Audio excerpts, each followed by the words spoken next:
গাড়িটা ছেড়ে দেন। আচ্ছা মারুফ ভাইয়া, জি, আপা। আপনার সাইডে, দরজার সাইডে যে আধ খাওয়া পানির বোতলটা আমার একটু দিন। আচ্ছা হ্যাঁ বাম হাতে দিলাম। আর কোনো অসুবিধা নেই, বাম হাতে খাওয়া। বাম হাতেও খাওয়া। আমাদের এই দেশে তো বাম হাত না থাকলেই মনে হয় ভালো।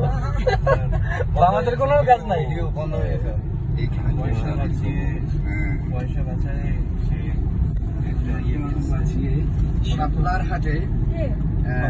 হ্যাঁ ও, এইখানে তোর দাদির কবর ডালিম গাছের তলে 30 বছর ভিজাই রেখেছে দুই নয়নের জলে এতটুকু তারে ঘরে এনেছিল চাঁদের মতন পুতুলের বিয়ে ভেঙে যেত বলে কাঁদিয়া ভাষা